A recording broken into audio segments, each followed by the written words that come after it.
तोर मान। कारी माँ बिरबिटकारी माता कलकत्ता वाली दुनिया भर माहे तोर मान। कारी माँ बिरबिटकारी माता कलकत्ता वाली दुनिया भर माहे तोर मान। कारी माँ बिरबिटकारी माता कलकत्ता वाली दुनिया भर माहे तोर मान। यो आशीष दे दे माता अपन भगत लाओ,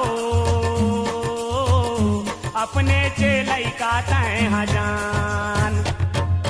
कारी माँ बिरबिटकारी माता कलकत्ता वाली दुनिया भर माहे तोर मान। कारी माँ बिरबिटकारी माता कलकत्ता वाली दुनिया भर माहे तोर मान। कारी माँ बिरबिटकारी